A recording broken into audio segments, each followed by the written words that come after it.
السلام عليكم ورحمة الله وبركاته، ازيكم عاملين ايه؟ معاكم عمرو فايز. ولودي. النهاردة كل سنة واحنا طيبين، عدينا سنتين.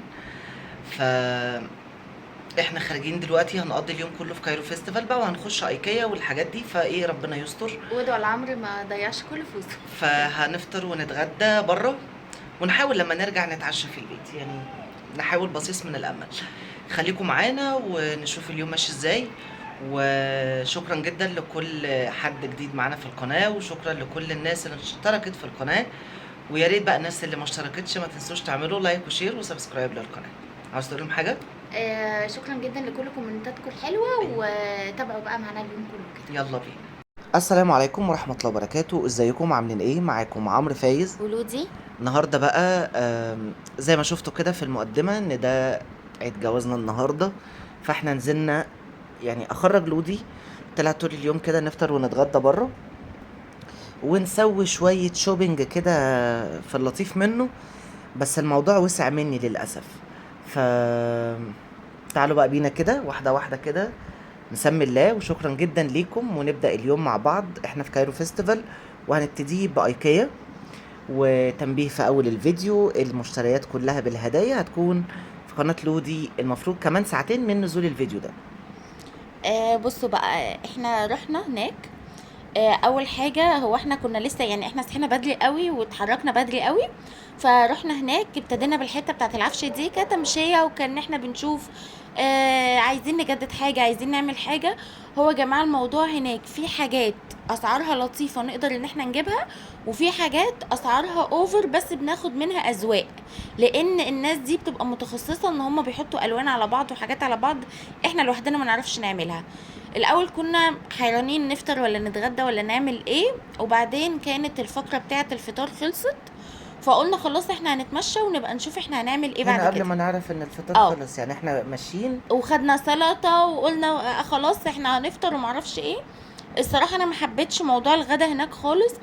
انا يعني ما بفضلش موضوع الاوبن بوفيه ده، واحس ان الاكل كده محطوط جنب بعضه، ما بحبش الحته دي، ولا انا ولا جوزي الحمد لله.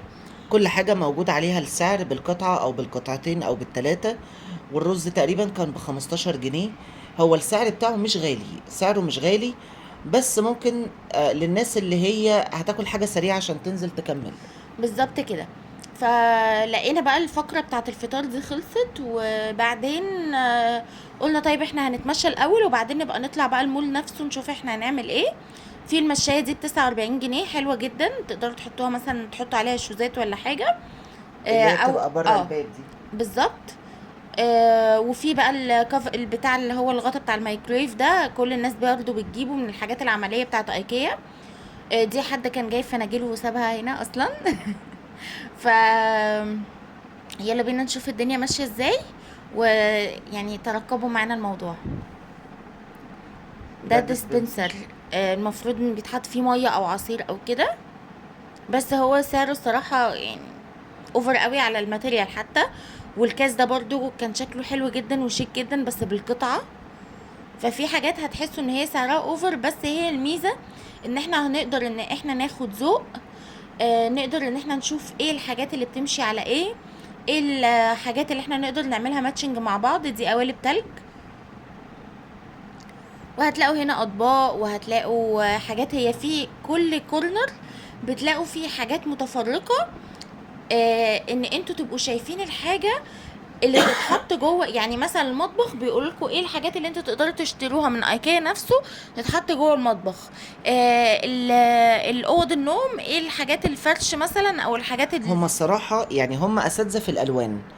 هما بيعملوا البيت كامل، يعني احنا هنشوف مع بعض بيوت كاملة معمولة من حمام، من أوضة نوم، من أوضة ليفينج، لأيا كان. هما أساتذة في حتة الألوان، فطبعا طبعا طبعا هي حاجة كويسة للناس اللي بتبني، أو الناس اللي بتجدد، أو الناس اللي عايزة تشتري حاجة لبيتها. إن بالظبط. هما يروحوا ياخدوا أفكار، الأفكار دي تكون برضو لطيفة. دي فقرة الأطفال. اه. عايزه اقول لكم ان احنا دخلنا الحته دي، انا كنت تقريبا اول مره اخشها. ففي كان حاجات حلوه جدا. في برضو حاجات اسعارها لطيفه وحاجات لا. بس هي الفكره ان هم حتى بيوروكوا الالوان بتاعت الغرف والتنسيقات بتاعت الالوان عامه. دي البلاسميت او الكوستر بتاع الاطباق، دي كذا حاجه كذا شكل عاملينه للاطفال. في واحد سيليكون هتشوفوه قدام كمان شويه، بس انا ما لقيتوش الصراحه بعد كده. يعني هو حتى ممكن يستخدم لغير الاطفال السيليكون عادي، هو شكل قطه بس هو شكله حلو جدا. الكوبايات دي والاطباق او الست بتاعت الاطفال دي الناس بتشكر فيها جدا. لو حد جايبها برضو قولوا لنا في الكومنتات ايه رايكم فيها، واي حاجه من الحاجات اللي انتوا هتشوفوها قولوا لنا ايه الحاجات العمليه اللي انتوا بتجيبوها من ايكيا على طول وبتستخدموها ونفعت معاكم. بس هما الحاجه الماتيريال بتاعتها حلوه، يعني دي امانه. دي هنا الكورنر بتاع الكراسي بتاعت الاطفال، في اللي هي الهاي تشير ده اللي هو تقدري ان انت تاكلي عليه البيبي او ان انت تاخديه معاكي مثلا المطبخ او كده. ده القسم ده، وهتشوفوا قسم تاني بتاع كراسي للاطفال في الاوض بتاعتهم، زي الكراسي بتاعت الانتريه بالظبط بتاعتنا الكبيره. على فكره ناس كتيره قوي بتشكر في البتاع الليفه بتاعت الشاور دي بتاعت ايكيا، ناس كتيره قوي بتشكر فيها من زمان. وده اللي بيتحط فيه زي كوستر كده يتحط فيه الديسبنسر بتاع الصابون وكده. لو بقى ممكن يتحط في الحمام او في المطبخ يعني. وعلى فكره لو انت عروسه جديده او لو انت مثلا حابه ان انت تدلعي او كده، الديسبنسر بتاع الصابون بتاع ايكيا ناس كتيره قوي بتجيبه دلوقتي وبتحط فيه الغسول بتاع الوش. فلو انت برضو حابه ان انت الباكج بتتفتح او قلقانه منها او كده، شفت كذا شكل من الفوطه بتاعت الاطفال دي حلوه جدا. بس برضو في حاجات اسعارها حلوه وحاجات لا. بس الماتيريال مثلا ده ولا شيء؟ لا بص، ما هو شيء ده موزع برضو، يعني هو ده مش مكان. هو شيء بيجيب من كذا براند ومن كذا مصنع ومن كذا مكان. بس هي الفكرة ان انا لو مثلا البشكير ده ممكن يكون في اماكن تانية ب 350 ب 400 ب 500 بس مش ب 800. فاهم قصدي؟ فاهم. ودي الاطباق اللي عامله زي بتاعت ماكدونالدز دي اللي هي اه بتاعت الاوردر، الصينية 495.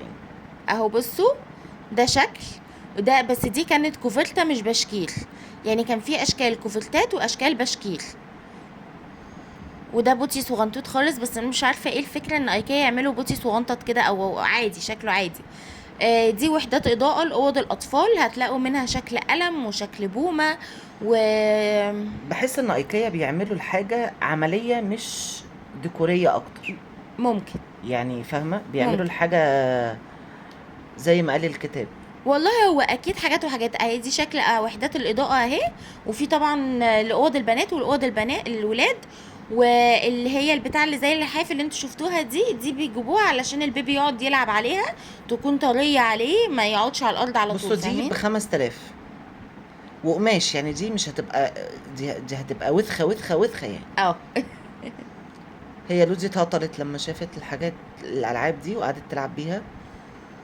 وده كرسي صغنطوط. ودي برضو نفس الحكايه، الرمادي دي برضو الطفل بيقعد يلعب عليها، بس هو في سن اصغر شويه علشان يلعب في الحاجات اللي ممكن تتعلق فوق. دي بتبقى زي السما دي. اه هتلاقوا بقى حاجات كتيرة جدا اوض. يعني احنا دلوقتي في فقرة البيبيهات، هتخشوا بقى قدام هتلاقوا الاوض بقى بتاعت الاطفال اللي تقدروا ان انتوا تأسسوها. اي حاجة من الحاجات دي، هو الموضوع مش موديل، اي حاجة من الحاجات دي نقدر ان احنا ننفذها عادي. بس المهم ان احنا نبقى واثقين في الشخص اللي ينفذها، بس مش اكتر. دي الحاجات برضو بتاعت الايدين وبتاعت الصوابع بتاعت الاطفال اللي هي الالعاب بتاعت التنمية والحاجات دي. او بص انا اتهبلت.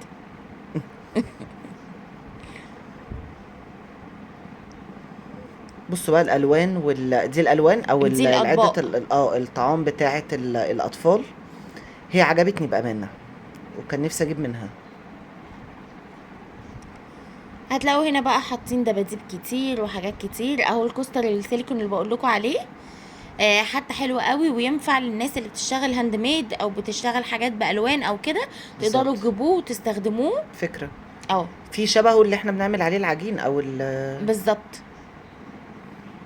هي الميزه ان الحته دي كلها الوان، فانتوا هتبقوا مش عارفين انتوا تشوفوا ايه ولا ايه. دي الحاجات اللي هي بتاعه الصدمات اللي بتتحط في البوز بتاع الترابيزه مثلا، وبتتحط في الفيش بتاعه الكهرباء، الحاجات اللي هي بتبقى امان اكتر. السجاده دي حلوه جدا. قطه مغمى عليها. امم وبصوا العلبه دي لانش بوكس للبيبي صغير، او تقدروا تقطعوا فيها فاكهه مثلا وتحطوها. لو انتوا رايحين نادي رايحين حاجه تقدروا تحطوا فيها الاكل بتاع البيبي. هي عيبها الوحيد ان هي مش متقسمه، يعني ما تقدروش صحة على بعض. ما تقدروش ان انتوا وبصوا ده تستخدموا المطبخ بتاع الاطفال. الالعاب. حاطين هنا جزء للالعاب، في مطبخ وفي حوض وفي حاجات كتير. الافكار دي حلوه جدا، يعني بدل ما العيال برضو تبقى ملهيه في الموبايل. اهو بصوا ده عفش بتحطوه زي كده. انا بشاور ليه هنا؟ لازم اشرح وانا بتكلم، لازم اشرح وايديا تتحرك. وهتلاقوا قطر، وهتلاقوا الوان. الالوان عندهم حلوه قوي. وفي البتاع بتاع الرول بتاع التلوين ده حلو جدا. هتلاقوا كمان ورق للرسم وخرز وحاجات كتيره قوي تقدروا تجيبوها برضو للاطفال. والترابيزه والكراسي والحاجات دي. وبرضو هتلاقوا كذا نوع مكتب. ففي افكار حلوه جدا هناك. دي اكتر ميزه انا بشوفها لما بروح ايكيا. هم حتى توزيعهم للحاجه ان هم صايعين في حاجه يا لودي، حته ان هم يحطوا دبدوب لوحده في قسم الدباديب، وبعدين ياخدوه يخلوه الشخص اللي نايم. بالظبط. بيستهلكوا. بصوا البتاعه دي هي زي منظم كده، بتحط فيها الالوان وكراسه الرسم، وفيها من فوق جزء ناشف علشان الطفل يسند عليها وهو قاعد، فاهمين؟ ودي الكامبات اللي بتبقى في الشقه في الاوضه عنده. او برضو ممكن الناس تاخدها مثلا في الشاليه، تاخدها في الجنينه، تاخدها في اي مكان. اهو دي بقى الكراسي الوهم بالنسبه لي. كرسي انتريه صغنطط حلو جدا ب12,000 بس. يا بلاش. هما الصراحه هي الفكره ان انتوا بتروحوا. كنت عايزه اجيب واحده من دي احطها في العربيه عشان اقعد عليها، وبعدين قلت لا انا مش قصير قزعه يعني. ده ديسك زي ديسك المدرسة، وهتلاقوا هنا منظمات كتيرة قوي للألوان وللكتب بتاعة المدرسة. وده كرسي اهو بصوا بيتفك ويتركب. حلو قوي. ميزة الحاجات دي برضو ميزة الحاجات دي برضو ان حتى الكراسي اللي بتتفك وتتركب دي هتقدروا ان انتوا تاخدوها معاكم وانتوا مسافرين، تفكوها وتركبوها عادي مفيش مشكلة. وهنا طلعنا بقى سيبنا القسم ده وطلعنا فوق. هتلاقوا هنا برضو المنظمات دي، بس هي برضو سعرها الصراحة مش لطيف، بس هتلاقوها في كذا مكان برضو. في ناس بتاخد افكار وبتقلدها، وفي ناس بتعملها. وده مش عيب على فكرة، عادي يعني. احنا ممكن ناخد وحي الفكرة بس ما ننفذهاش هي يعني، عشان برضو ما نبقاش وحشين. لا بس برضو الخامة بتفرق. هم الخامات الخشب بتاعتهم الHDF ده تقريبا ولا اسمه ايه، ما بيبقاش حلو قوي، بس في حاجات تانية جميلة. بصوا الدباديب كلها لما طلعنا فوق للأوض لقيناهم بقى حاطينها على السراير وحاطينها على الكراسي. فهما بيحطوا لكم الحاجه طول ما انتوا ماشيين. مثلا هتلاقوا القسم بتاع البرطمانات لوحده، القسم بتاع الحاجات دي لوحده، بس لما هتخشوا مطبخ هتلاقوا نفس البرطمانات هي وهتلاقوا مكان ان انتوا تقدروا تجيبوا منها، فاهمين؟ يعني بيوزعوا لكم الاماكن تبقوا شايفين الحاجه طول ما انتوا ماشيين. كان عندي من الدبدوب ده قبل كده، بس دول حلوين قوي قوي. لو حطيتوهم كمان كديكور حلوين قوي، يعني حتى مش ميدالية. لا ملهوش مكان لميدالية. وده أنفذ وباندا وحركات. ما شفتش الباندا دي والله. وبصوا الحاجات هما معلقينها هنا تبقوا شايفينها برضو، حتى بعيدا عن يعني تبقوا شايفين انتوا تقدروا تستخدموها في ايه. دي سراير اللي لوحدها. هتخشوا بعد كده هتشوفوا الغرفة بقى كاملة بالكرسي بتاع الانتريه الصغنطط، بالستارة. الستارة اسعارها وحشة قوي قوي. بالدولاب، هتفتحوا الدولاب تلاقوا حاجات.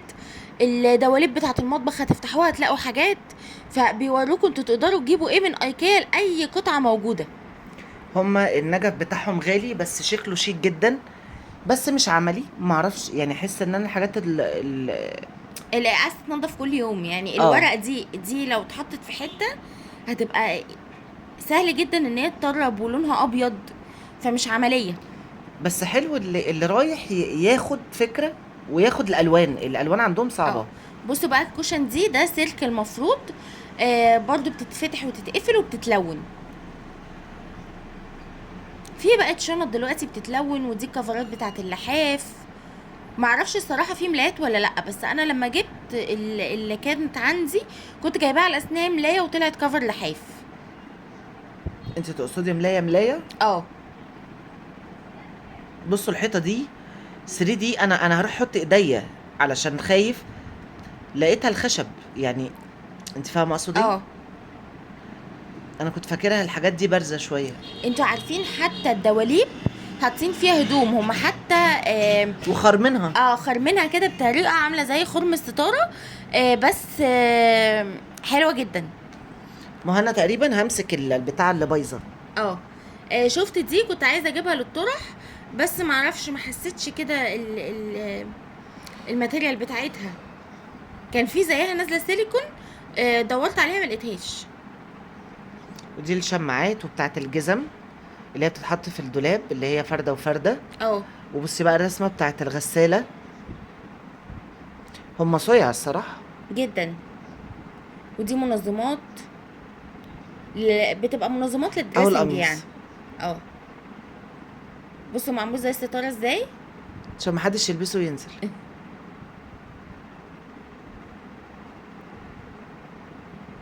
هم هناك الامان بشيلين الصراحه. اه يعني مش بيعملوا الحاجات اللي بتزمر دي، فممكن حد ياخد اي حاجه في جيبه، بس معرفش الله في ناس اعلم. لا هتقدر اكيد تسرق في كاميرات يا عمرو. كاميرات هتفضل ورا الشخص في الثلاث ادوار. اه اكيد. اكيد في سيستم للكاميرات دي. هنا برضو الشماعات والمنظمات والحاجات بتاعه الدريسنج، وحتى الدواليب نفسها لما هنيجي نفتحها لكم هتلاقوا في بصوا دي كنا شايفينها ب 200 وحاجه، بقت ب ب 319. 279 بقت ب 319. مش عارفه ايه الفرق. لما هتفتحوا الدواليب هتلاقوا فيها منظمات من اللي انتوا شايفينها. هيقول لكم بقى ده بنستخدمه في ايه، وده بنستخدمه في ايه، وده بنستخدمه في إيه. بالظبط. وده حاطين فيه شماعه، بس هي الحاجه بتاعتهم غاليه قوي. هي قسم الدواليب ده كان عايز حد يغمى عليه. بس التقسيمه بتاعت الدولاب نفسه، يعني انتوا لو مصورين تقسيمه الدولاب نفسه حلوه جدا، هتقدروا ان انتوا تستغلوا بيها مساحه كبيره جدا. وفي دواليب من تحت فيها زي حاجه حديد كده بتطلع زي درجتين، علشان لو انتوا عايزين تجيبوا حاجه من الرف اللي فوق خالص تقريبا يعني، على ما انا فاهمه. هو ده الدولاب، مش ده اللي انا فتحته؟ تقريبا. اللي انا اصلا قريت الاسم بتاع القسط بتاعه، لان دول بيقسطوا تقريبا يا جماعه. هو مش تقريبا، هم بيعملوا عندهم حاجات كاش وقسط. بصوا التقفيله بتاعت الازاز اللي من جوه دي وهم. انا اصلا ما كنتش عارف ان ده ازاز من كتر ما هو شفاف. بصوا يا جماعه، انا الحاجه اللي بسيبها هي بترجع لوحدها. ميزه الادراج الصغيره دي لو اي حد لسه بيعمل دولاب جديد، ان تقدروا ان انتوا تنظموا فيها الشرابات، الحاجات الصغيره. هي دي. وفي هنا الشماعه بتاعت البنطلونات، دي اللي احنا بنتكلم عليها. هي استحاله تكون منظم للشوزات مثلا، اكيد ما حدش هيحط الشوزات في الدولاب، ولو ان انا بشوفها بقالي فتره بس مش مقتنعه الصراحه. اهو ده 69,000 والقسط ب 5000. 5700. الظرف الازاز دي برضو حلوه جدا، بس عايزه بقى حد منظم بالحنتوفه كده يقعد ينظم فيها، وعايزه يكون المساحه عندكم بتاعه الدولاب كبيره وتكون مكفياكم ان انتوا تقدروا ان انتوا تنظموا الحاجه. وانتوا بتشوفوا الدولاب ده كبير، انتوا لما بتستلموه حاجه صغنطوطه جدا، ده ب 80,700 بس بدل 81,000. الحاجات دي بتستلموها حاجات صغنطوطه جدا، وانتوا اللي بتركبوها في البيت، وبيبقى معاكم كده حاجه للارشادات والخطوات بتاعتها، بالظبط. فما بتحتاجوش يكون حد داخل بيتكم. عايزاكم بقى هنا تبصوا لي على الالوان. الالوان حلوه جدا جدا جدا. لو اي حد بقى رايح يجيب حاجه، يجيب سجاد، يجيب ملايات، يجيب حاجه، ركزوا جدا في الفقره بتاعه الالوان دي، هتنبسطوا جدا. واقعدوا بقى اعملوا ماتشنج على الحاجات. عندهم الالوان الصريحه طالعه موضه، او يعني دايما بيركزوا عليها لان هي بتدي روح للبيت، زي الاصفر والاخضر اللي هو الغامق ده، او الاخضر بتاع الزرع. هنا بقى الاحواض والمطابخ، زي ما انا قلت لكم هتلاقوا كل الحاجات عاملين المطبخ كامل، الله اكبر يعني. هتلاقوا كل الحاجات اللي بتتباع في ايكيا نفسها موجوده، بحيث ان انتوا تبقوا عارفين انتوا لو هتاخدوا المطبخ ده هتجيبوا ايه، هتعملوا ايه. ودي اللي هي الحلقات اللي بتتحط في دي الفوط بتاعه موجوده في السفره، كل مكان على فكره. موجوده في كذا مكان، شفناه حتى في سيتي ستارز نفسه، احنا دخلنا كذا مكان، مش عارفه صورنا في الاماكن دي احنا ولا لا. كنا في كايرو فيستيفال، انا نمت. اه بس دخلنا صورتها تقريبا. ممكن، مش عارفه، دخلنا توليب ودخلنا مكان تاني كده مش فاكره اسمه، لو صورناها تشوفوه، فيها كل الحاجات بتاعه السفره دي. وعلى فكره المناديل بتاعه السفره والحلقات والحاجات اللي بتمسك المناديل دي هتلاقوها كتير جدا في شي ان، اشكال كتيره جدا جدا. هنا عمرو كان بيضحك عليا ويقول لي افتحي الباب، لما انا كنت عماله اقول له انا بفتح كل حاجه الاقي جواها حاجه. لو يدونا بس مطبخ من ده نصور فيه ونرجعه لهم تاني. ودي الحاجات اللي بتتحط في اوض الاطفال اللي هي بتاعه الطول دي.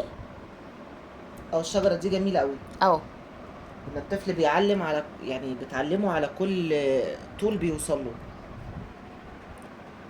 هنا عمرو كان بيشوف المرايه.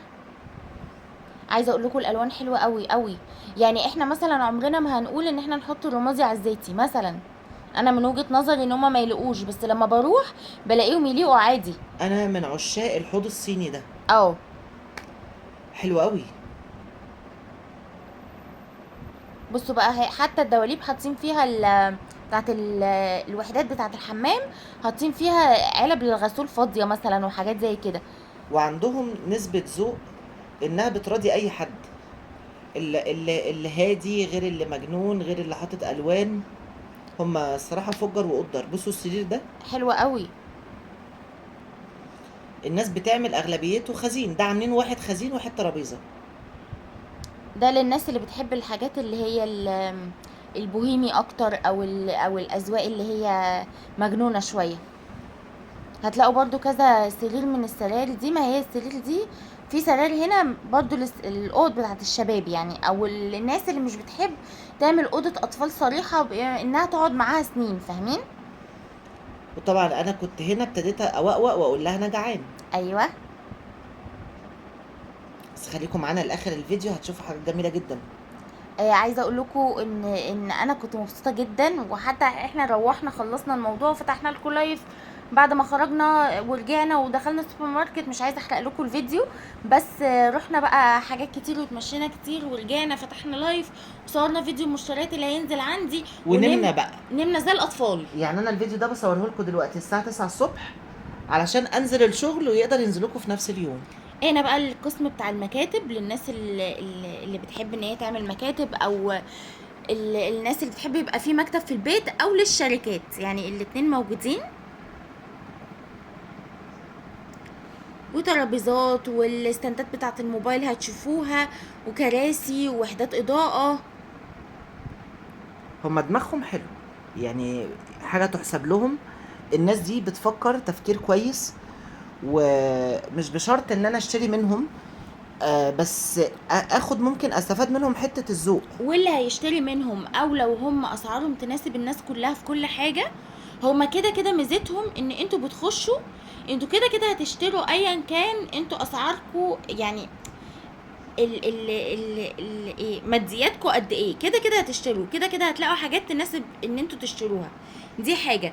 تاني حاجه للناس اللي هتشتري من ايكيا نفسه، او لو هو اسعاره مناسبه للجميع، فهي هتخشوا تشتروا كل حاجه للبيت، كل حاجه للمكتب، فاهمين قصدي؟ ده كان منظم للاكياس، بيتحط فيه الاكياس مثلا بتاعه الباسكت، او الاكياس الفاضيه اللي احنا بنجمعها، مفيش مشكله، بدل ما تبقى متنطوره يعني في البيت كله. وعلى فكره الناس ممكن بيشتروا من الحاجات دي لان هما مش هيلاقوا الماتيريال ولا الخامه دي بره، يعني الحاجات الالوان دي لو اشتروها من بره لونها هيغير بالظبط. فمش مشكله هيتعبوا او ان هما هيدفعوا مبلغ كبير شويه، بس الدنيا تبقى افضل من كده. انا كنت جايب الطقم لونه ايه، اورنج. مم. كان قعد معايا كتير، بس كل الصغننين دول وقعوا. هما الصغننين دول بينفعوا اكتر لو حد عنده اطفال او كده، تحطوا فيها مثلا حاجات صغنطوطه، مثلا تستخدموهم للصوصات، حاجات زي كده. وهنا برضو نوع تاني من المنظمات والقشرات بقى والسكاكين والحاجات دي هنخش عليها دلوقتي. بس غاليه، غاليه نوعا ما يعني. في بقى نازله في النزهه الجايه دي هتبقى دمار. أيوة. دمار. ايوه، بس نريح الولد من اللي انا عملته الصراحه في كايرو فيستيفال الاول، علشان هو الصراحه يعني. ودي كانت عجباني جدا، بس بتتباع في النزهه بصوا ليها. بصوا اسمعوا فكرتي في الموضوع ده، عشان انا ايه يعني قعدت اتكلم مع عمرو في كده. هي سعرها تقريبا 350 لوحدها من غير صينيه تحتها، فعمرها ما تتحط كده، لان هي هتبهدل الحته بتاعه الحوض اللي مسنوده عليها. فالصينيه لوحدها مش فاكره كانت تقريبا ب 200 وشويه، والاتنين مش نفس اللون، يعني مش ابيض وابيض، لا صح. ابيض وشفاف. فهي نازله في كذا براند، زي الوطنيه وزي حاجات كتيره قوي من الحاجات بتاعه البلاستيك دي، نازله كلها على بعض ب 200، بالصينيه بالصفايه بكله. والصفايه ليها بوس كده بتنزل ميه على الحوض. بالظبط. فانا من وجهة نظري ان هي عملية اكتر، وان هي لايقة على بعض اكتر. وكمان انا لما هجيب الاتنين مع بعض، الحاجات دي لازم تتغير كل فترة، مش هينفع ان هي تفضل عندنا سنين وسنين وسنين. كده كده لونه هيغير من المواعين، فاهمين قصدي؟ ودي هنا المنظمات بتاعت البقوليات اللي هي الرز والحاجات دي، برضه هتشوفوها معايا في المشتريات اللي بعد كده. وده الجوانتي. بصوا انا كنت هجيب كنت عماله ادور على الاصفر ما لقيتوش، فلقيت الاخضر ده خدته، وبعدين رجعت خدت الاصفر بعد كده. والمقاس يا جماعه بالله عليكم، يعني لودي كانت هتجيب سمول وخلاص، لما رحنا وقاست الميديم لقيته مريح علشان ما يضايقهاش. بس انا اكتشفت ده لحظة هبلايتي. اكتشفت في المولات او حتى في السوبر ماركت او كده، في ناس فيها كمية قلة ذوق مش طبيعية. يعني واحدة قلع جوانتي وسايباه على الناحية التانية كده، والصابع بتاعته مش مظبوطة، اللي هيقيسه بعديكي هيعمل ايه؟ هيقعد ودخلنا بقى. كارفور. بصوا يا جماعه، احنا دخلنا كارفور في اخر الفيديو، لقينا ناس واحده جايبه مانجا وزناها وسايباها في عربيه وماشيه. وفي الكيس بتاعها ومربوطة. طب دي طب هتضرب، الكميه دي حرام. تبوظ ليه؟ الناس اللي بتشرب ميه، احنا شربنا ميه وحطينا في في ناس بترميها وبتحسبش عليها اصلا. فليه ده؟ يعني ده احنا هنشرب حرام؟ الا دي وزنه نفس مانجا الحكاية على وسايباها. العصاير والبسكوتات اللي الأطفال ممكن يفتحوها، في ناس بترمي الحاجات دي عادي كده. بصوا اللون بتاع المطبخ ده تحفة. وهتلاقوا الفرش بتاعة التنظيف بتاعة الأحواض، البنت أو ده قمر. التنظيف بتاعة أي حاجة. احنا ان شاء الله كده لما يبقى معانا شقه جديده إن شاء الله بإذن هنروح الله نصور كل حاجه. ناخد أفكار. بصوا الأطباق دي بس حلوة المطابخ جدا. عندهم رهيبه، المطبخ حلو قوي. اكتر حاجه عجبتني المطابخ. هتلاقوا برضو الرنرات اللي بتتحط على السفرة. بس تصدقوا بقى، أنا كل الحاجات أغلبها عجبني، بس مش عجباني السفر هناك خالص خالص. كراسيهم غريبه، في واحده كرسيها تحسوا ان هي حاجة عاملة زي ترابيزة الاجتماعات، حاجة عايزة تبقى مثلا محطوطة في شاليه، تبقى محطوطة في حاجة. ما هم بيعملوا الحاجه اللي اه هي بره، ده الحاجات الستاندر اللي عندهم بره، هم الناس عمليه، مش زي هنا بقى يحطوا معرفش ايه على الكرسي والكرسي يبقى ما هو هناك ما اهي فيش الطبق. نيش اصلا. او بصوا الاتنين مش لاقيين على بعض اصلا، مع ان الصينية البيضة دي انا بحبها، او الصينية دي انا بحبها عامة. بصوا المطبخ ده كان عاجبني جدا.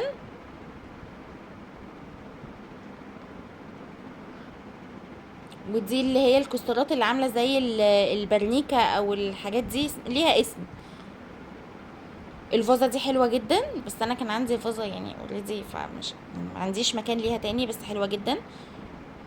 هتلاقوا هنا بقى الورده بالقطعه بس غاليه قوي، مش غاليه يعني لما هتيجوا تعملوا بوكيه، البوكيه الموضوع يقفل هيخرب، معاكم 700 جنيه. ومش كمية، وانا شايف برضو ان الحاجات دي لازم بتتغير كل فتره. عشان الديكور بتاع الحاجة وهتزهقوا. تقدروا ان انتوا تستخدموها تاني، بس برضو. والباسكتات والبتاع بتاعت الحمام، الفرشه، اي حاجه ب99 جنيه. وهنا كل شوية هتلاقوا باسكت محطوط فيه الشنط الصفرة دي، ان انتوا تقدروا ان انتوا بدل ما تاخدوا عربية تفضلوا ماشيين بيها، لو انتوا مش هتجيبوا حاجات كتير، او لو انتوا مش شايلين شنطة تقيلة مثلا او كده، تقدروا ان انتوا تجيبوها وتحطوا فيها الحاجات بتاعتكم. دي الفرشة بتاعت المواعين اهي، او بتاعت الحوض يعني بتاع المطبخ. كان عندي برضو واحده منها واتزفلطت، ما اعرفش راحت فين، او عارف. كل شوية هتلاقوا اطباق، وهتلاقوا الحاجات اللي هي بتحط فيها المناديل بتاعت السفرة. كانت عجباني جدا البيضة دي، بس مش هتلاقي على السفرة عندي اصلا. وهتلاقوا برضو المناديل بتاعتها نفسها بتتباع. الكسترات برضو اللي هي الخوص والحاجات دي هوريها لكم برضو في النزهه، لان في ايكيا اسعارها غريبه. هنا دي الكوبايه ب99 الكوبايه الواحده.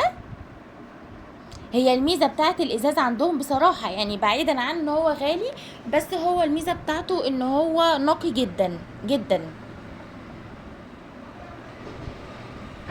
ده كوستر برضو بس قماش.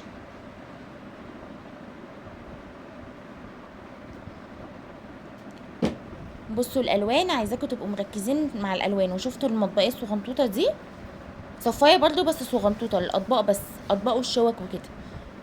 ودي كانت الفوطه الواحده ب69 جنيه، وخفيفه جدا جدا، زي ما تكونوا جايبين 3 4 مناديل حاطينهم على بعض. يعني لو شقه يا لودي هتتصرف يعني تتفرش بكام من هناك؟ لا بكتير يا عمرو، بكتير قوي. يعني مطبخ باوضه اطفال مثلا، باوضه نوم بركنه بكده، بتاع مليون جنيه. اللهم صل على النبي. على ما اظن برضو. وانتوا ردوا علينا كده في الكومنتات وقولوا لنا ايه رايكم، وقولوا لي برضو انتوا معانا في ان احنا نروح ناخد ذوق من هناك ونظبط الدنيا كده، ونبقى شايفين الالوان اللي بتتحط على بعض ومتابعين الموضه، ولا ايه المشتريات اللي انتوا بتجيبوها من ايكيا وبالنسبه لكم عمليه، وايه الحاجات اللي لا، وايه رايكم عامه في ايكيا. فشاركونا كده الراي، وخليكم كده معانا في الكومنتات. الستاير غاليه جدا هناك، الستاره ب 8000 جنيه بس يا جماعه، مش عادي. فانا ما اعرفش هما بيقيسوها بايه. مش عارفه، 8499. يعني انا كانت عجباني، عشان كده بقول لكم في حاجات حلوه جدا في شي ان. انا بالنسبه لي موجوده هي في ايكيا، او نفس الافكار، مش نفس الماتيريال، مش نفس الحاجه. بس يعني انا كانت عجباني مثلا ستاره في شي ان. الستاره تقريبا ب1000 او ب1000 وشويه. كنت عماله اقول الستاره الواحده ب1000 وشويه وغاليه، لان هي اتحط معاها ستاره تانية. يعني هي كانت الستاره اللي كانت عجباني دي ستاره من اللي هي الخفيفه مش تقيله. بس برضه يا لودي لكل مقام مقال، يعني هو برضه الناس اللي بتشتري، ما هو ده في التجمع، اه تجمع مدينتي، الحاجات دي مش هتفرق. هتلاقوا هنا المنظمات بتاعه المكتب، والمنظمات بتاعه ممكن برضه تستخدم للدواليب او للمطبخ او كده. هتلاقوا الورد هنا اسعاره من 59 جنيه لغايه تقريبا 100 وحاجه. وهتلاقوا هنا الفازات، كذا شكل للفازات. في قسم برضو زرع طبيعي، لو انتم مش عارفين ان في قسم زرع طبيعي حلو جدا. كانت عجبانه هناك بوت، كانت ب150 تقريبا. اللي هي البوتس دي. هتشوفوها. بس احنا ما كناش عارفين ان احنا لو هناخدها هنمشي بيها ازاي، واحنا لسه هنخش بقى المول وهنروح كارفور وكده. الورده دي كانت عجباني جدا، بس هم حتى مش حاطين الورد. يعني هتلاقوا في اي مكان تاني بيبيع ورد صناعي كده، ان انتوا بتاخدوا مثلا الصحبة على بعض، او الباقة او البوكيه، ايا كان بيتسمى ايه. هتلاقوا ان هو السعر بتاعه اوفر جدا ان انتوا تعملوا بوكيه. وهنا في برضو اطباق للعيش او هنا حاطين فيه ورد مجفف. بس هو الصراحة يعني هو حلو ان هو يتحط مثلا فيه، يتقدم فيه فطير عسل معرفش ايه كده. بس الميزه ان انتوا لو عاوزين تضيعوا اي وقت من عمركم روحوا المكان ده. هي خروجه، يعني انتوا هي الميزة ان خروجه، انتوا وكل خروجه، مكان احنا ماشيين فيه جديد. وبتبقى بالنسبة لكم كستات كمان يعني ده كده طاقة. حبينا نعمل كده جرب معين، كان 400 جنيه ومش كمية. ومش كمية، مش هيبان اصلا في البتاع.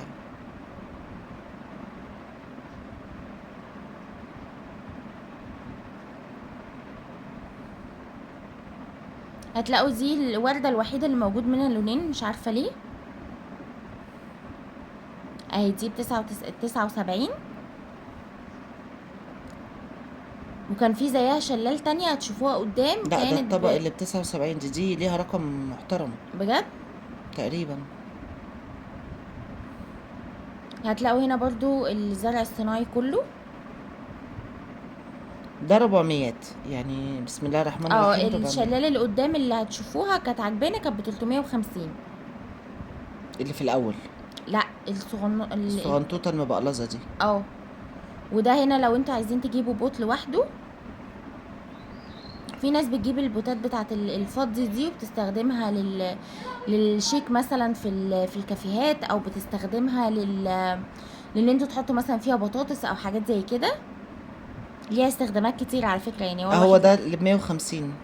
اه اللي ب50 جنيه دي البخاخة بتاعت الزرع. بصوا بقى البتاع الاخضر ده اللي هو البوتس، هما هنا البن. حاطين حاجه وحشه جدا، كاتبين على الباسكت ده ان البن القديم المستخدم يعني تقدروا ان انتوا سماد. تستخدموه سماد للزرع. ريحته وحشه جدا جدا، يعني مخليه الروضه كله ريحته تقرف صراحه. انا مش عارفه هم عاملين فينا كده ليه. هتخشوا بقى بعد كده على ده الزرع طبيعي الطبيعي. بقى كله، ما اعرفش ليه هي عمرو عامله كان ايه. عايز يتعور تقريبا. المجدوله دي حلوه جدا انا بخاف من الزرع الطبيعي في البيت، ما اعرفش ليه. بصراحه. وانا يعني بحس انه هيجيب حشرات، او بيبقى محتاج حاجه الناس تعتني بيها اكتر احنا ما نعرفهاش. اهي دي اللي انا بتكلم عليها. دي اللي انا كنت حاببها اصلا. بص انا هقول لكم على حاجه عشان انا عرفتها هناك واستفدت منها الصراحه، ان انا لما اروح تاني يبقى الموضوع بالنسبه لي سهل. اي حاجه انتوا مش متاكدين من السعر اللي محطوط عليها، او الباركود بتاعها مختلف، او مش عارفين السعر، كذا سعر محطوط قدامكم، هتقلبوا الحاجه هتلاقوا باركود ملزوق عليها، اخر رقمين موجودين هتلاقوهم موجودين في السعر بتاع الحاجه، هتقدروا ان انتوا تعرفوا من لان هنا. هناك الاسعار مكتوبه جنب بعض فاحنا مش عارفين. هتلاقوا اخر رقمين مكتوبين على الباركود مكتوبين على الحته بتاعه السعر، تعرفوا منها السعر على طول. كل اللي احنا ماشيين فيه ده طبيعي، زرع طبيعي، والزرع الطبيعي عندهم الصراحه ارخص من الزرع الصناعي. ورخيص، بس انا مشكلتي في ان انا امشي بيه ازاي. ده الابريق بتاع يعني انا لو انا كنت هكمل بقيه اليوم، الموضوع كان صعب. وهنا بقى قصه شموع كانت صعبه. الشموع هناك حلوه قوي وريحتها حلوه قوي. انا جبت منها، تشوفوها برضو في فيديو المشتريات، بس لسه ما جربتهاش. لما اجربها ان شاء الله هقول لكم هل هو بيدي ريحه للمكان حلوه زي الشمع بتاع باث اند بادي ولا لا. بصوا هتلاقوا كل الشموع اللي جوه، يعني اللي ببوت واللي من غير، او اللي بمنظم واللي من غير، كل حاجه. وهتلاقوا حتى الحاجات الشمع اللي لوحده اللي مش معمول مثلا في كوبايه او معمول في برطمان او كده، ليه كوسترات تقدروا ان انتوا تحطوها عليها.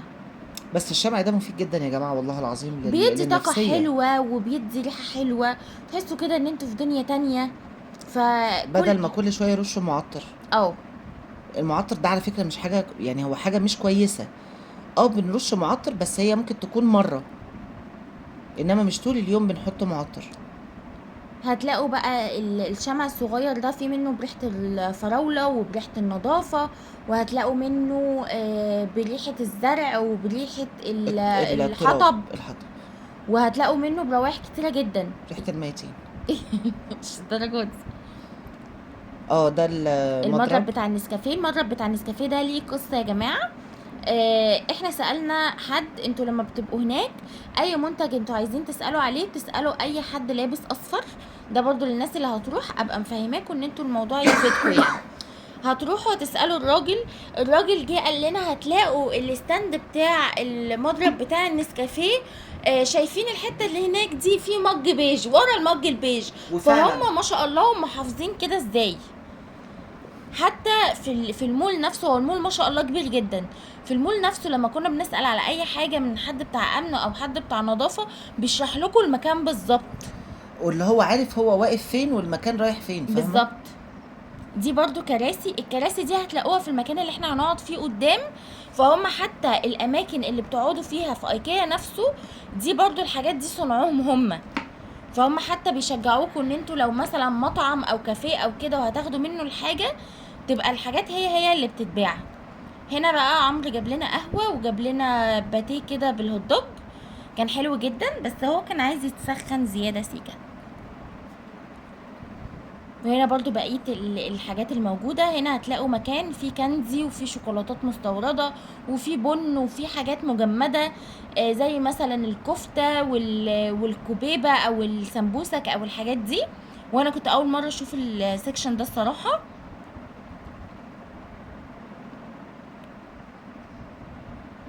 وهتلاقوا بقى انواع السناكس والشيبسي غريبة. هنا كان الكنز اهو، هتشوفوني وانا بجيب دلوقتي.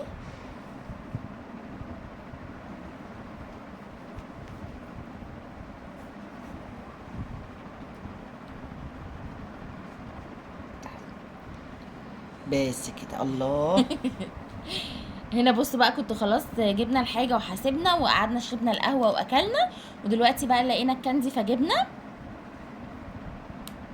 هما حتى بيحطوا حاجات اللي هو انتوا بيشجعوا الاطفال ان هي تشبط. هتلاقوا المكان اللي احنا جبنا منه القهوه والباتيه في حاجات كتيره جدا، في سندوتشات شاورما وسندوتشات هوت دوج، وفي جاتوه. كل المشروبات، وفي جاتو، وفي باتيهات وكرواسون وكله، وفي كمان عصاير وايس كريم. على فكره الايس كريم كان سعره حلو جدا، كان تقريبا اللي بسكوته ب9 جنيه والكوبايه ب12، فكانت كل الناس اللي معاهم اطفال جايبين ايس كريم على طول كده، عشان برضو انتوا بتتمشوا كتير فبتفرهدوا، فدي ميزه ان هم عاملين والأطفال. كذا قعده. وفي على فكره اول ما بتخشوا ايكيا في كيدز اريا كمان، تقدروا ان انتوا تسيبوا فيها الاطفال، وفي غزل بنات، وفي كل الحاجات اللي انتوا يعني ممكن لو تتخيلوها. هتبتدوا ان انتوا تلفوا ساعة ساعتين ممكن تسيبوهم في المكان ده، بالظبط. ومعاكم كده كده الموبايل، يعني لو في حاجة لا بيقدروا مش يكلموا. الموبايل بس، هو كده كده اصلا الناس اكيد بتاعت ايجيبت مش بتاعت مصر، بيبقى في ناني مع الاطفال فبتبقى قاعده معاهم.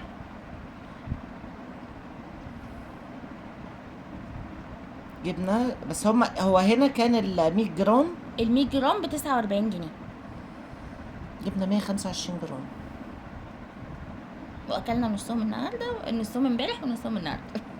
انا هسيبهم في امانتك لغايه اما ارجع من الشغل. ان شاء الله. بس مش عارفه ليه مش حاطين مارشميلو بقى. معرفش بقى، احنا رجعنا اليوم ده، انا عايزه اقول لكم من كتر اللف قعدنا وكلنا وشربنا ودخلنا سينما، لا اليوم هتشوفوا دلوقتي معانا تكملة اليوم، بس هي الفكرة ان انتوا حتى لو انتوا هتفصلوا يوم كده بعيدا عن اي مناسبات، يعني احنا كان عيد جوازنا فكان لازم نعمل حاجة زي كده، ان احنا نفصل شوية ونعمل حاجة جديدة. وعمرو ربنا يخليهولي كده جاب لي الحلو كله ودلعني اخر دلع الصراحة.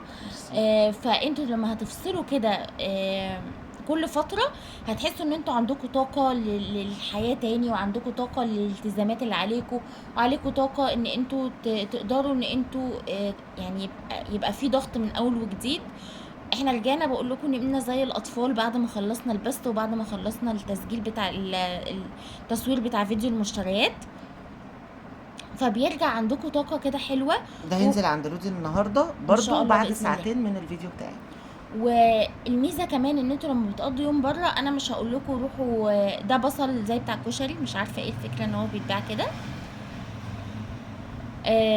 الميزه ان انتوا لما بتقضوا يوم بره، حتى لو مش شرط يكون في مكان غالي، مش شرط ان انتوا تجيبوا حاجات كتير، يعني اي حد مثلا هيروح كايرو فيستيفال لو قريب منه او مش قريب منه ومعاه عربيه، هتروحوا هناك هتقدروا ان انتوا تتمشوا، هتشوفوا حاجات كتيره جدا. وعلى فكره لكل الستات اللي موجوده، خشوا وجربوا وقيسوا وانبسطوا، حتى لو انتوا مش هتشتروا حاجه، مش لازم تتعبوا الستاف بتاع المكان، بس هتقدروا ان انتوا هيبقى عندكم طاقه كده حلوه، حتى لو انتوا ما اشتريتوش حاجه والله. فحاولوا ان انتوا تغيروا كده، وقولوا بس ان احنا هنطلع نتغدى بره مثلا، فاهمين؟ هنا بقى شفت حاجات كتير، مستات والشانات وحاجات كتيره. عايزه اقول لكم الروائح بتاعتهم حلوه جدا، وفي ناس هتلاقوا من بنت مديها الفلوس راحت مدياني 10 جنيه. لا اله الا الله. 10 جنيه دي من 500 من لا 600. لا مش فاكره، مش فاكره، مش هكدب. هتشوفوا هي جابت ايه برضه في الفيديو. هتلاقوا حد من الستاف بتاع المكان هتلاقوه على طول واقف بمستات بيرش علشان يجذبكم بالريحه يعني. وهنا برضو دخلنا ديفاكتو، ودخلنا ايه تاني دخلنا H&M ولا لا مش فاكره، دخلنا براندات كتيره جدا وتصورنا. هنا كنت بقيس طرح، برضه هتشوفوا الطرحه بتاعتها. بص صغنن ده، ده بصوا كان بكام؟ كان ب2000 وشويه، مش عارفه ليه بس هو غمض فتح. وبيعمل صوت وبتاع وكده. يا اختي جميله يا اختي. بيقولوا لي تسلم ايدك على الطرحه. أيوة. وعلي بعد الطرحه. او علي بعد الطرح. يخليك ليا يا رب، ما يحرمنيش منك. شكرا شكرا. عفو. لا داعي للتدقيق. بصوا بقى كوشنات ودرجات الالوان وقله الادب. الكراسي الصغنطوطه دي تحفه. الناس بتاعت اللي بتعمل ديكوريشن تخيلوا يكونوا للاماكن جايبين حاجه دبدوب صغنن بتحبوه قاعدين على كرسي جنبكم. حلوه قوي. هما اصلا الناس اللي بتعمل الديكوريشن بتاع المحلات في ناس كتير قوي بتفهم الصراحه. هنا المكان اللي انا بقول لكم عليه انا مش فاكره الصراحه كان اسمه ايه، بس هي الحلل والحاجات اللي موجوده جوه دي نفس البراند بتاعه المحل، يعني باسم المحل ده، بس انا مش فاكره الصراحه كان اسمه ايه. غاليه قوي. هتلاقوا فتاحه هنا شكلها حلو قوي زي كوتشينه كده، مش عارفه عمرو صورها تقريبا. صورتها تقريبا بس حلوه. بس مفيش حد بيستخدم فتاحه دلوقتي على ما اظن يعني. حتى الحاجات اللي بغطسان معدن بقت بتتفتح سهله حتى الفتح يعني. مغناطيسه انت هنا هتندهيلي علشان هتلاقوا الكوبايات والفناجين والحاجات دي. واللي انا مستغرباه ان في حاجات كتيره قوي من الفناجين بتتباع بالقطعه، فليه يا جماعه؟ ما هو طقم على بعضه يعني، ده المعروف. عشان اللي عامل كوفي كورنر وعايز ممكن يقتني حاجه من طقم مش هيعرف يشتري الطقم كامل. دي الحله هي، بس هي تقيله جدا يعني، تقيله ان انتوا ما تعرفوش تشيلوها اصلا. يعني الحله الصغنطوطه دي تقيله تقيله.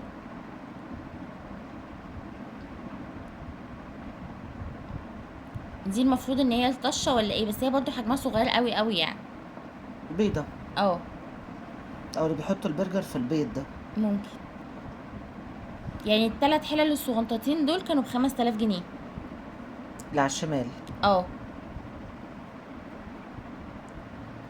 وهتلاقوا هنا حلل الضغط والبرادات اللي بتحط على بعض، وهنا دخلنا التوليب. نوع الحله دي غريب. هي تقريبا حراري تقريبا، بتتحط على النار عادي. وبصوا الطبق ده حلو قوي، ده كريستال عصفور، ده بيستهبل يعني. دخلنا شفنا من بره يعني، الارقام اللي شايفينها دي بصح يعني صح. يعني في بتاع زي طاووس كده بربع مليون. والحصان ده ب5. 250,000. الحصان ده ب5. عارفين الفيلم بتاع المصلحة يا مزدف تعديل الحصان؟ هو ده. بصوا دي قاعدة كده للبغبغان.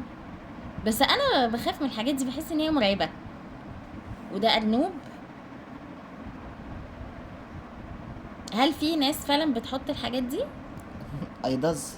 هنا طلعنا بره علشان نشوف هنتغدى فين وهنعمل ايه. دخلنا هنا في تشيلز. هو المكان حلو، بس اللي قابلتنا تقريبا مدمنه تقريبا. وبعدين دخلنا لقينا الاسعار بقت اوفر قوي، يعني اوفر قوي قوي. هتلاقوا مثلا الطبق الجانبي ب600 جنيه ب700 جنيه، فليه مش عارفه. وبعدين هنا دخلنا المول تاني وشفنا اماكن كتير. عمرو راح جاب لنا شاورما عربي كانت حلوه جدا. المكان اللي انا صورته ده بس مش فاكر اسمه ايه، اكسبريس معرفش. تشوفوا الوجبه تقولوا ان انتوا مش هتشبعوا، تاكلوها تحسوا ان انتوا اتلكمتوا. يعني اخر قطعتين في الشاورما العربي انا باكلهم كده. الطحينه كان طعمها حلو قوي، والبطاطس حلوه، المخلل كمان جميل. انا عارفه انهم بيحطوا توميه، انما الطحينه دي جديده. وهنا بقى كنا رايحين عشان ندخل سينما. والله انا اصلا ما كنتش عارفه ان اليوم هيمشي كده، وما كنتش عارفه ان احنا هندخل سينما اصلا. بس كنت مبسوطه قوي، كنت حاسه ان انا عيله صغيره كده، لان انا كنت اول مره اخش مع عمرو سينما لوحدي. هنا جبنا فشار كان وحش جدا جدا جدا برضو الصراحه. دخلنا فيلم ريستارت بتاع تامر حسني، احنا ضحكنا. يعني هو الفيلم حلو. وهنا بتخشوا بتلاقوا 10 سينمات 10 صالات. احنا كنا في رقم 7. بس هي نظيفة جدا جدا جدا، تكييفها وصوتها والريزوليوشن بتاع الشاشة محترمة. هنا بقى كنا خلصنا خلاص السينما ودخلنا صورنا لكم كده في الملاهي. ملاهي حلوة قوي هناك، بس اكبر كتير من اللي في سان سيتي. في بقى سلم كهرباء وكده فما طلعناش. وهوب خلصنا على كارفور بقى. دخلنا السمك زفر جدا جدا، ريحته وحشه جدا. وطبعا خلصنا قسم المشتريات هنشوفه عند الحاجة لودي. هنا بدأنا معرفش ليه البنت بقت تجيب حاجات كبيرة. يعني عشان الحاجات دي انا بجيبها مثلا كل 3 شهور، فبتقعد معايا، فبقى شايله هم المنظفات ده خالص. المناديل ومسحوق الغسيل وصابون المواعين والكلور والزيت، الحاجات دي كلها بجيبها ازايزها كبيره. حتى هتقدروا ان انتوا هنا كان في فساتين كانت حلوه قوي، فقلت افرجها لكم برده. كان الفستان ب 100 جنيه، ف 100 جنيه ولا حاجه اصلا على فستان زي ده. الميزه في ان انتوا تجيبوا الازايز الكبيره دي ان انتوا يا اما هتيجوا في شهر تقولوا خلاص احنا هنجيب الحاجات دي، وهتحسوا ان انتوا دفعتوا مبلغ بس هترتاحوا الكام شهر اللي بعد كده، يا اما كل شهر هتقتصدوا على جنب مبلغ وبعد كده هتجيبوا الحاجه تبقى متجزأه عليكم. ففي كده وفي كده. لسه ننزل نشتري بقى المشتريات بتاعه الاطعام ان شاء الله باذن الله، ونعملها لكم فيديو واحد ان شاء الله. برضو المشتريات هتبقى عند لودي والفيديو الاطعام عندي. احنا السوبر ماركت بنستخدمه اكتر في المنظفات والزيت والحاجات دي، والحاجات اللي ممكن تكون رفاهيه شويه.